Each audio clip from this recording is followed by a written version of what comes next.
Hi అండి, అందరికీ నమస్తే. పాతకాలం నాటి కంది పచ్చడి ఎలా చేయాలి ఏంటి అనేది చూద్దామా. చాలా అంటే చాలా రుచిగా ఉంటుంది. రైస్కి కానీ రాగి సంగటికి కానీ సూపర్గా ఉంటుంది అనమాట. వేడి వేడి రైస్ పెట్టేసుకొని కొద్దిగా నెయ్యి వేసుకొని పచ్చడి పెట్టుకొని తిన్నామంటే సూపర్గా ఉంటుంది. ఎలా చేయాలో చూడండి. ముందుగా అయితే నేను 1/2 కిలో వరకు కందిపప్పు తీసుకున్నాను చూడండి.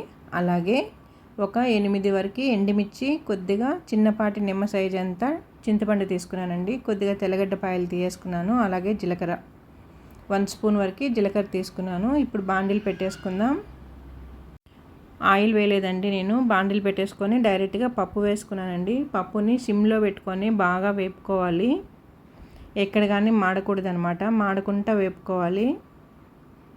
పచ్చివాసన అంతా పోవాలన్నమాట. పప్పు కలర్ కూడా చేంజ్ అవ్వాలి లైట్గా. అలా ఈ విధంగా కలుపుతూనే ఉండాలండి. ఒక 3 to 4 మినిట్స్ వరకు అలా సిమ్లో పెట్టుకొని కలుపుతూ ఉన్నామంటే బాగా దోరగా వేగుతుందన్నమాట పప్పు అనేది.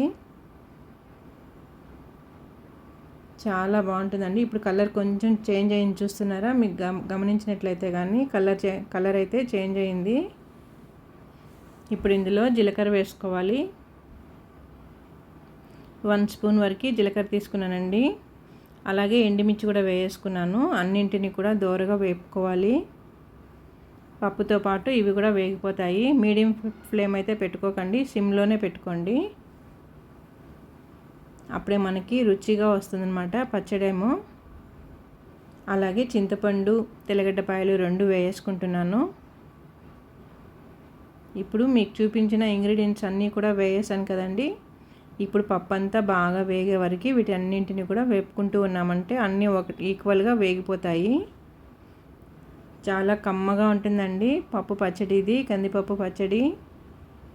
పాతకాలంలో అయితే ఎక్కువ చేసేవారు. పొలంలో పనికొచ్చిన వాళ్ళకు కూడా ఇలా పచ్చళ్ళు, పుల్లగూరలు చేసుకొని రాగి సంగటి తీసుకెళ్లారంటే వేడివేడిగా రాగి సంగటి పెట్టుకొని ఇలా పచ్చడి, పుల్లగూరలు అవి వేసుకొని బాగా తిని ఒక కాసేపు అలా రెస్ట్ తీసుకొని మళ్ళీ పనిలోకి వెళ్ళేవాళ్ళు. పొలం దగ్గర వర్క్ చేసే వాళ్ళంతా కూడా. చాలా టేస్టీగా ఉంటుంది. చూసారా, పప్పు వేగిపోతుంది కదండి.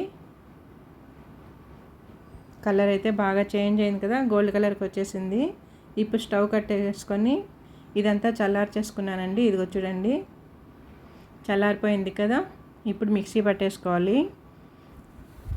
ఇలా వేపుకున్న పప్పుని అలాగే ఉత్త పప్పుని తినడం అంటే చాలా ఇష్టం అండి. చాలా కమ్మగా ఉంటుంది తినేటప్పుడు కూడా. నేనైతే ఇలా వేపుకున్నప్పుడల్లా కొద్దిగా అలా తింటూ ఉంటానన్నమాట. పచ్చిపప్పుని వేపింది చాలా టేస్ట్గా ఉంటుందండి. మీలో ఎంతమందికి ఇష్టం ఇలా తినడం కామెంట్ చేయండి. రసం పొడికి కూడా మా అత్తయ్య కానీ అమ్మ కానీ వేపి పక్కన పెట్టారంటే చల్లారటానికి నేను ఇలా పప్పులు తీసుకొని తింటూ ఉంటానన్నమాట. చాలా బాగుంటాయండి, టేస్ట్ ఉంటుంది. ఇప్పుడైతే ఇవి చల్లారిపోయింది కదా, సూపర్గా ఉంటుందండి. మీలో ఎంతమందికి ఇలా తీసుకొని తినడం ఇష్టమో నాకు కామెంట్ చేయండి. ఇప్పుడు ఇదంతా కూడా మనం మిక్సీ పట్టేసుకుందాం. ఇదిగోండి, అంతా జార్లోకి అయితే వేసుకుంటున్నాను. వాటర్ వేయకుండా మిక్సీ పట్టుకోవాలి. వాటర్ వేసామంటే ముందుగానే పప్పు అనేది మనకి నున్నగా మెదగదండి. అందుకని వాటర్ వేసుకోకుండా మెదుపుకోవాలి బాగా.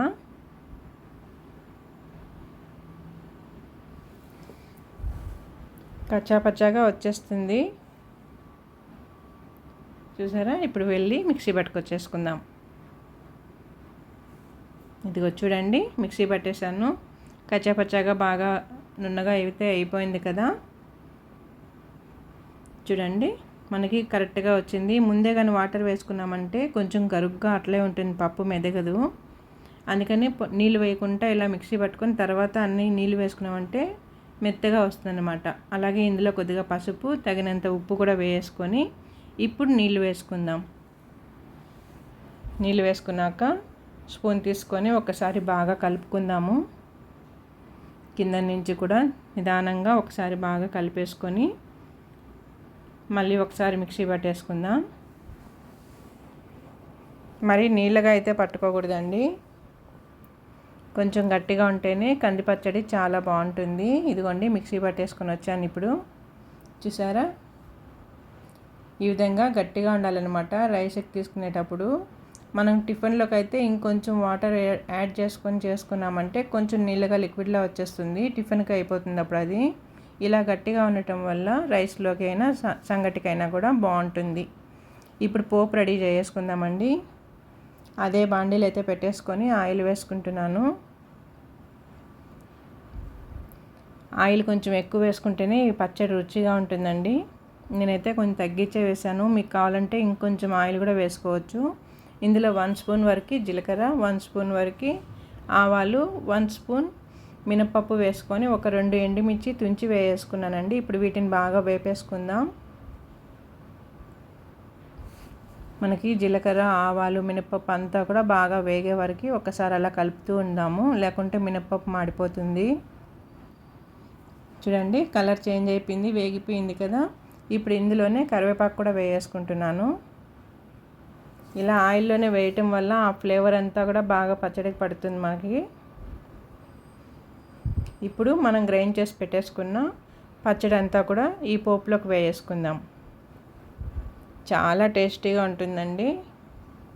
మీకు కావాలంటే గ్రైండ్ చేసుకుని అలాగే గిన్నెలోకి తీసుకొని బౌల్లోకి తీసుకొని ఈ పోపుని తీసి అందులో కూడా వేసుకోవచ్చు, ఇలా కూడా చేసుకోవచ్చు. నేనైతే కొద్దిగా ఆయిల్లో వేస్తున్నానండి. పచ్చడి కొంచెం అట్లా హీట్ అయిందంటే కొంచెం టేస్ట్ బాగుంటుంది అనేసి ఇలా చేసుకుంటున్నాను. మీకు కావాలంటే డైరెక్ట్గా పోపు తీసుకెళ్ళి పచ్చడిలోకి వేసి కలుపుకొని కూడా తినేసేయచ్చు.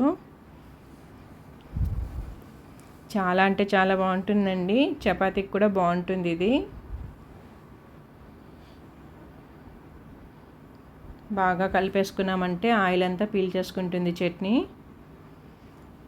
చూసారా, బౌల్లోకి తీసేసుకుంటున్నానండి. ఈ వీడియో కానీ మీకు నచ్చినట్లయితే నా ఛానల్ సబ్స్క్రైబ్ చేసుకొని లైక్ ఇవ్వండి.